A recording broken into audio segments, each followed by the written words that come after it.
is time. Only a month late, but it's getting done. It's been a long time since I sat down and filmed a video like this. Hello guys, welcome back to my channel. If you're new here, welcome back. My name is Amanda. Today we are going to be going over my birth story, which my little guy is going to be 1 month old tomorrow. I can't believe it. But if you're new here, I had an IVF pregnancy, so that kind of goes into the story of my birth, obviously, or my labor and delivery, his birth. So let's get right into it because we have a lot to discuss. It definitely did not go as planned and there was a lot of hiccups. So let's get right into it. I'm taking off my glasses because they glare a lot. So if it goes out of focus at any point, I won't be able to tell because it already looks out of focus to me because it's blurry, but I think it looks good. So I ended up giving birth at 37 weeks, but I want to go back to 35 weeks because that's kind of where I feel like all of this started. Some of the problems that I was having that caused me to be induced. So we're going to go back to 35 weeks. So at 35 weeks, it was a Saturday. So I turned weeks on Thursday, so I was 35 and Friday, Saturday, 2 days, 35 weeks, 2 days. We went to Charleston to the aquarium to celebrate my daughter's birthday earlier. She was born on March 26th and her due date was April 2nd. My son's due date was April 3rd. So we wanted to celebrate her birthday in early March, just in case I gave birth close to her birthday and we weren't able to do anything. So we went to Charleston and I had a great time at the aquarium. We went and had lunch afterwards. And on the drive home, I started to feel like just pregnancy tired, like fatigue, not feeling well. But I just chalked it up to being pregnant and walking all day, being tired. And when we got home, my sister, my mom, and my sister's fiance were here to celebrate her birthday with us, my daughter's birthday with us. And we usually stay up late and play like video games, or we play card games like Uno or something like that. And unfortunately, I was just so tired. I had to go to bed. I was like, I'm sorry guys, like I gotta tap out. Like I'm tired. So I went to bed and the next morning I woke up and I still felt the same.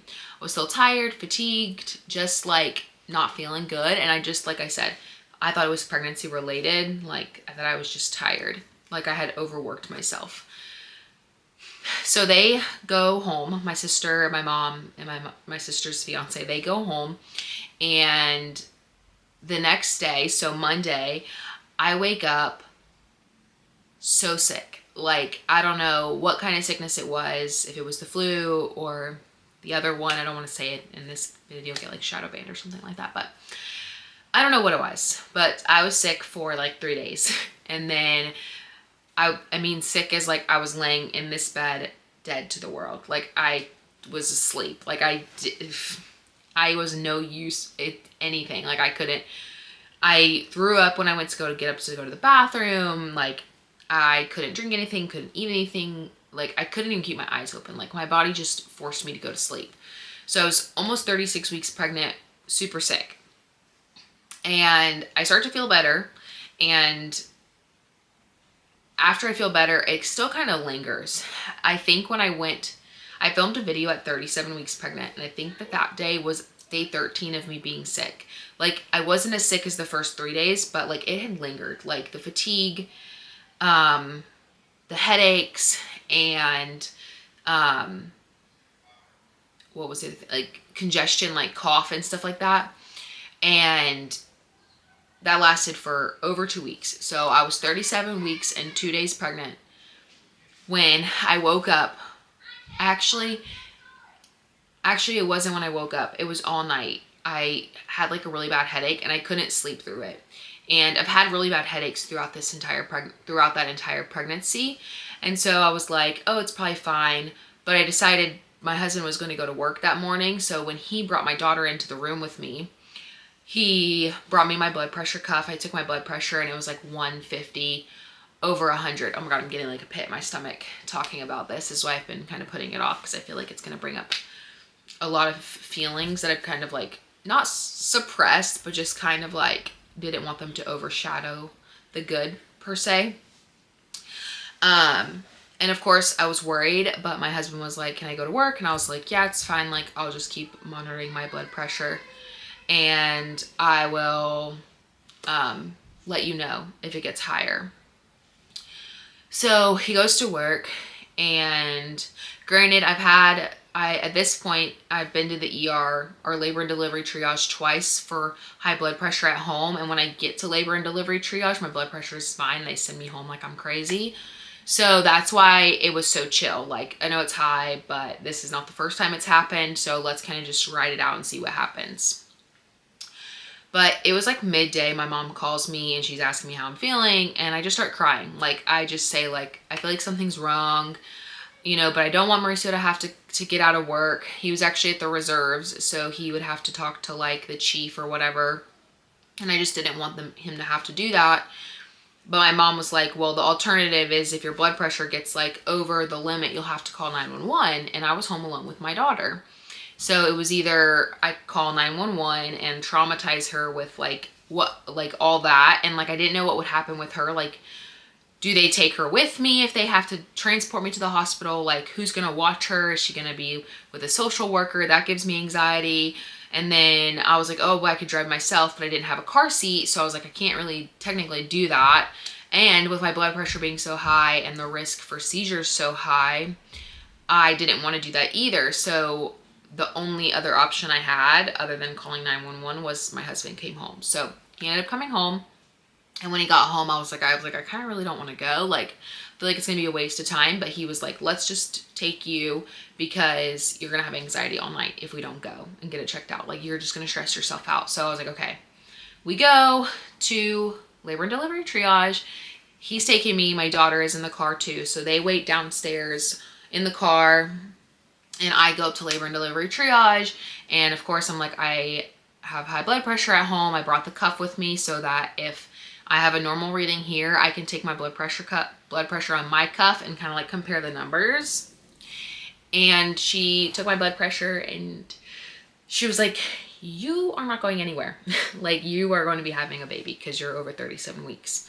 My blood pressure was like 160 over 100, and it was just getting higher and higher and higher. My only other symptom other than high blood pressure was like a headache behind my eyes. Like, I couldn't even like keep my eyes open. It hurt so bad. Those were my only two symptoms that was going on, was that I had a headache and my blood pressure was high. I still had like a lingering cough from being sick like 2 weeks ago, but obviously like my fever had broken almost 2 weeks ago. Like, I didn't really think that had anything to do with it. So I get there, they take my blood pressure and they're like, oh, you're not going anywhere, but we're going to wait 15 minutes to see if it changes or anything like that. So I wait 15 minutes, they retake it. It's still elevated. It's gone up a little bit. So they start me on magnesium. They take my urine to check for protein, and, all the things are starting to happen. All while I'm trying to communicate with my husband and my mom. My mom is 3.5 hours away from us. She's the one that's was going to watch our daughter. So I called her, let her know that they were admitting me and they were going to induce me. So she started her drive here. My husband went home, got our bags, got the car seat, waited at home until my mom got here, and then he met me at the hospital. They didn't start me on Pitocin until my husband got there at like 9 o'clock at night. So from admission, which is probably like 4 o'clock, until 9 o'clock, I just kind of chilled with the magnesium. They gave me the bolus of magnesium, and then they did like the slow, like, you know, the normal magnesium. And then when my husband got there at 9 o'clock, they started Pitocin. So officially on the 15th, I started Pitocin at 9 p.m. I stayed up with my husband that night because he was trying to order food and it just kept getting delayed. So he didn't get food until like 11. And I started feeling contractions around that time, but I was able to sleep through them. So I slept from like 11 p.m. until 6 a.m. when they woke me up to up the Pitocin and kind of get things going. The next morning at about 6 a.m. they came in and they let me know their plan. So when I got admitted, I forgot to mention, they checked me and I was already 3 centimeters dilated. So I didn't have to do like Cervidil or a Foley balloon or anything like that. And I was having like really small contractions. So that's why they jumped right to Pitocin.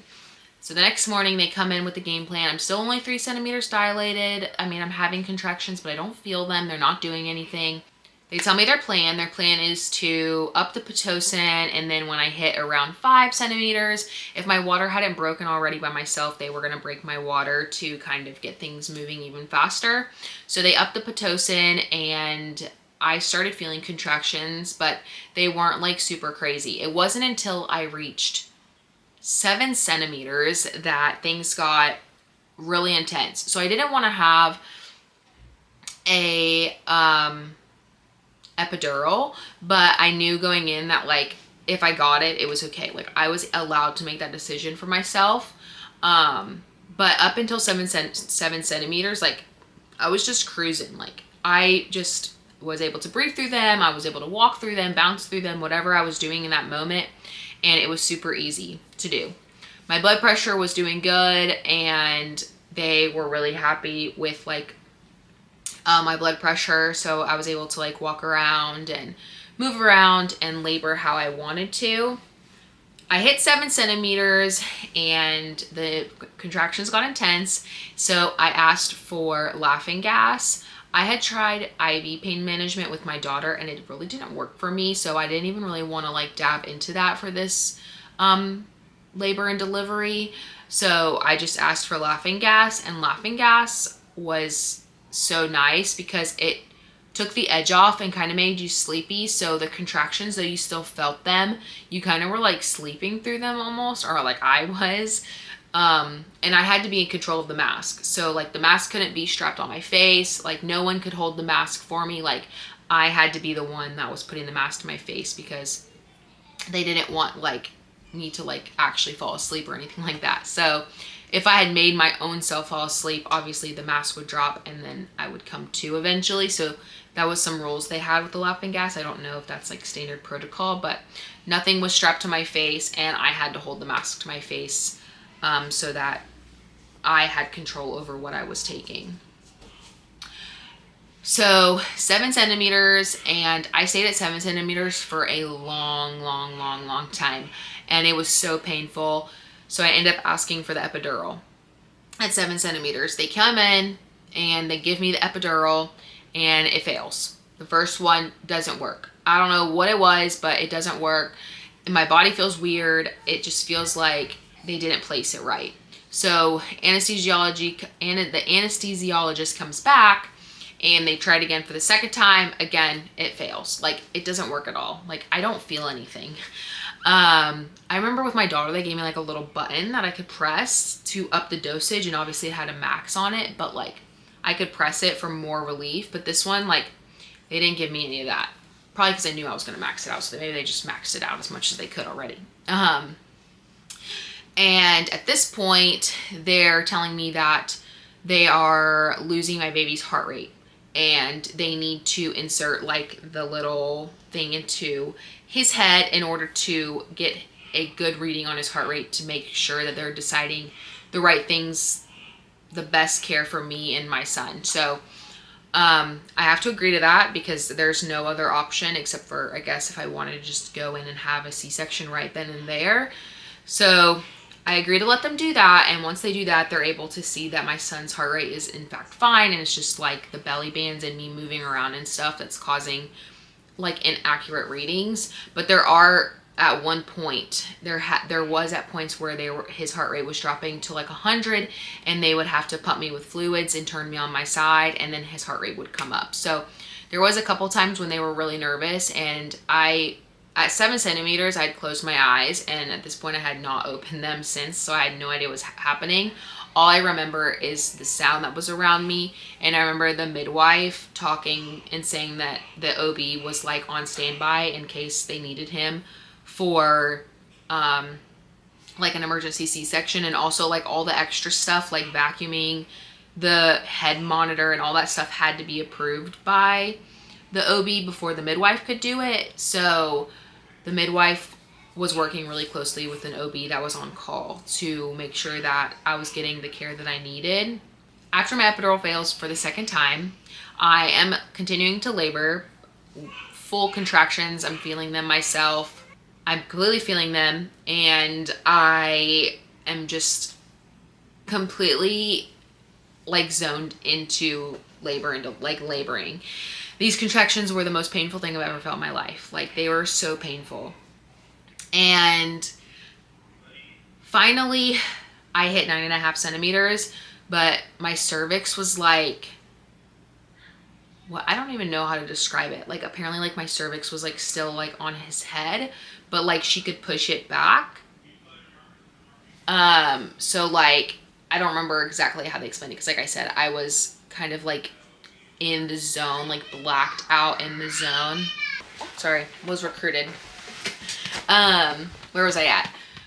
Like, I had like a, was it like a floppy cervix they said, or something like that, where my cervix was like on his head still, but like she could push it back. So at 9.5 centimeters, they tell me that that's probably fine for me to start pushing. So I start to push. And prior to this, like, I had felt my body pushing, and my nurse kept telling me, like, don't push, you're not 9 centimeters, like, you're gonna rip your cervix or something like that. Something along those lines of I was gonna damage my cervix and I would have to go to the OR for them to repair it or something like that. And so my body was pushing. She was like, as long as it's your body pushing and not you pushing, you're fine. So I felt my body pushing, and she was like, it's fine, just let it do it. So when the midwife came in and I started pushing, I pushed for what felt like forever. I think it was like a little bit over an hour and a half. And his head just kept like just suctioning back. Like, I had to like break the seal and get him through, because he just kept like getting pushed back into, or sucked back. So eventually, finally, he was born. And he came out, and we did do a little bit of skin to skin right away, but he was not being able to hold his temperature properly. And I was like so out of it, guys. Like, I don't know if it was the magnesium, or if it was the tiredness, or the fatigue, or the pain, or the shock, or the trauma, or a little bit of all that sprinkled in and made like the worst post-birth. Like, I just was so tired. Like, I couldn't keep my eyes open. So they took him. He was still in the room. He was in like the little heating pad, or the heating thing, whatever that thing is called. And they were trying to get his temperature up, because his temperature was kind of low. So I needed it, and he also needed it. So we didn't get the 1 hour golden hour. We didn't get the golden hour. I keep wanting to like repeat like 1 hour golden hour. But we did get a little bit, and he did latch before he had to go get warmed, but it wasn't anything like with my daughter, where it was super peaceful. And then I did feel the ring of fire. It was not very good at all. It burned really bad. I still remember it. And also I felt my stitches. Like, she tried to numb me, but I still felt them. And I don't know if I tore a 1 or a first or a second degree. She was like, you're kind of in between. I'm leaning closer to 1, but I just think she didn't want to scare me, because I was asking if I had tore. And so I have no idea exactly what my tear was, if it was first or second, but it felt similar to my daughter, and I had a 2nd degree tear with her. So I'm sure it was somewhere similar to that. But he came out at 8:55 p.m. 7 pounds, 6 ounces, 20 inches long. I mean, he was mad that he had to get evicted early. So I forgot to mention that I was diagnosed with pre-eclampsia, because I had protein in my urine. I forgot to mention that, but I did have pre-eclampsia. Once I had the placenta, she showed me pictures of it, and I'm actually going to put a picture of my placenta on the screen. So if you don't want to see it, I'll put like a time for you to skip past this part. But reminder that I gave birth at 37 weeks, 2 days, 37 weeks, 3 days technically. And my placenta came out looking like a 42-week placenta. This is important because I had an IVF pregnancy, and this is what a lot of people talk about when it comes to IVF pregnancies, is that the placenta goes bad, or it ruptures, or something goes wrong with the placenta with IVF pregnancies, and that was the case with mine. My placenta was very sick at 42 weeks. It was already starting to have calcification, it had pustules on it, and it was just not a good placenta, which is why we were so sick. His heart rate was dropping, which was making him sick. I was sick from having high blood pressure because, you know, your placenta is what gives you preeclampsia. When she saw my placenta, she goes, oh my gosh, I'm so glad that you came in when you did, because, you know, this placenta could not have supported your son any longer. So my body actually did me a favor by technically giving me preeclampsia. It saved my baby's life in the grand scheme of things, because had I not gone into labor until later on, I guess we would have been able to catch it because he had growth scans every week that his placenta was not doing good. But it's scary to think of what could have happened had I not gone in for high blood pressure that morning or that afternoon.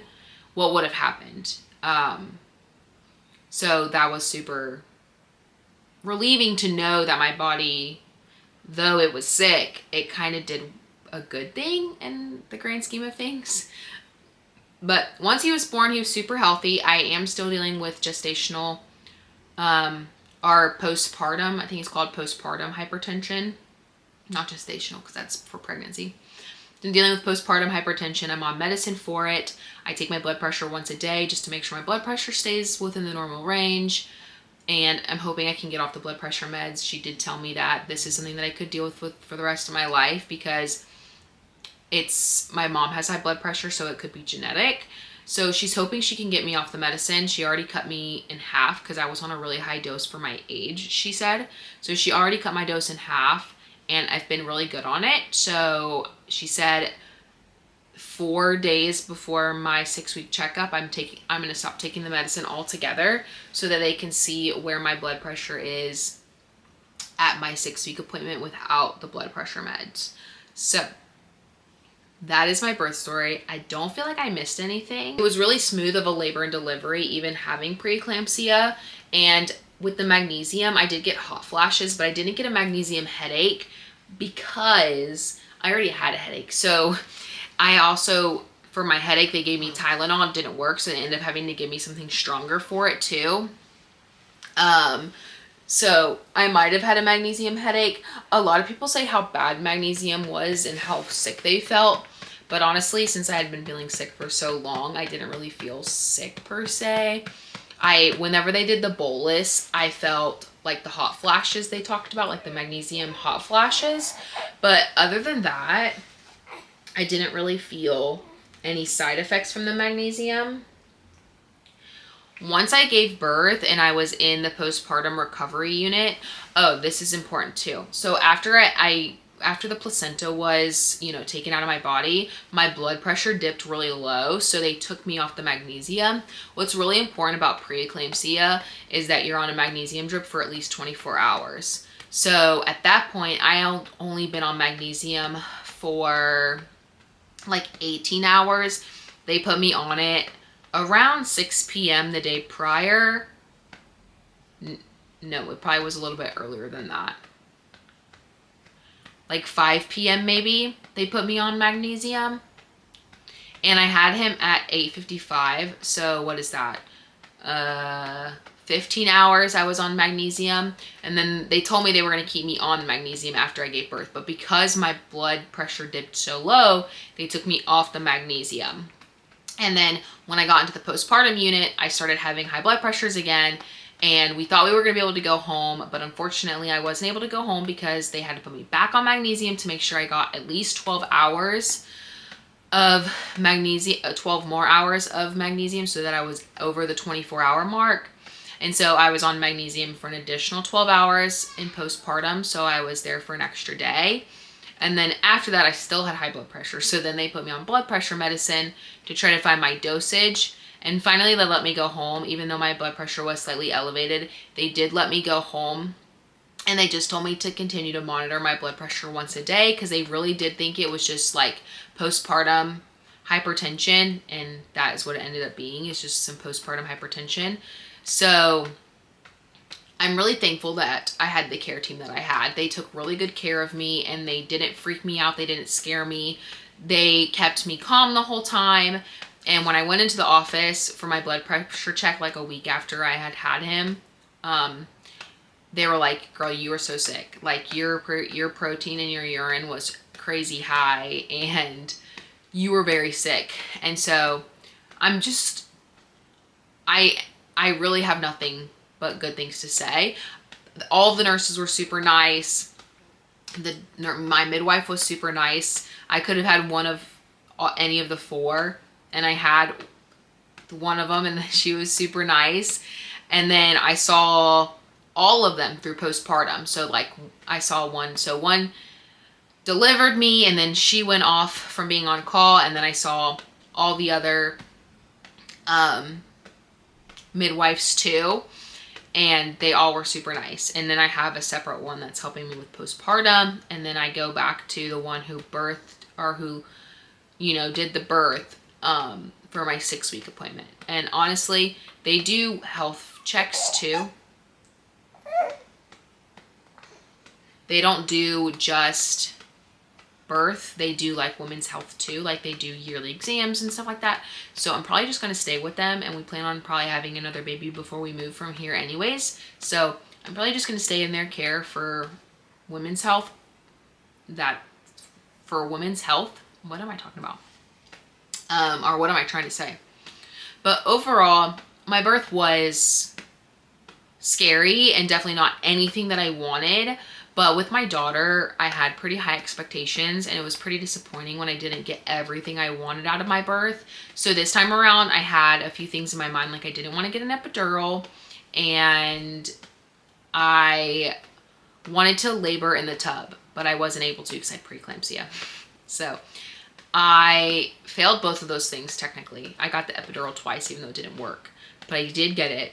And some will say, oh, it probably did work. It did not work. I'm telling you right now, like the ring of fire is no freaking joke. And I felt every inch of it. And I felt her putting the stitches in. I felt the placenta come out. Like I felt the fetal ejection thing that people talk about, because he was stuck for so long. And then all of a sudden my body just like pushed him out. Like it was kind of crazy. Like his head was like kind of out, but not all the way out. And then all of a sudden it was just like, oh, we see his head, or his head's coming out. And then it was like, he just blasted off into space. So like, that was crazy to feel.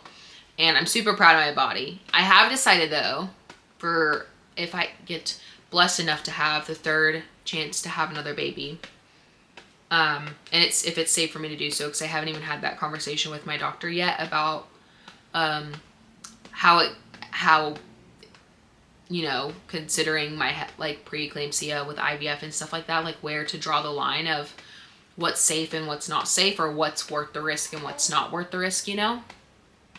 And so if I get blessed to be able to have another baby, I probably will get the epidural just so that it's calm, because that last birth was too chaotic for me. Like there was too much going on. Like I just want to sleep until it's time to push. So that sounds really crazy, because me before birth would have never said that. But now that I've experienced full blown from beginning to end Pitocin contractions, like contractions plus being on Pitocin, so Pitocin contractions, I don't ever want to feel a contraction again in my entire life. Like give me the epidural right when I get there.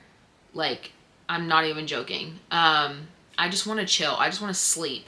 I was so tired that I couldn't even enjoy the hospital days, because I was so tired from giving it my all. I literally fought so hard to have that baby for 24 hours almost. Like my body was just so tired. I couldn't stay awake. I couldn't even hold him after he was born because I was so tired. Like that's just not something I want to experience again. I don't want to be so tired that I can't experience those first moments with my baby, or like remember those first moments with my baby. So it was pretty chaotic, I will say that. Do I think it was traumatic? No. But do I think that in a sense it was? A little bit. But like it wasn't, but it was. But anyways, that's my birth story. If I missed anything, if you have questions, let me know down below, and we'll see you guys in our next video.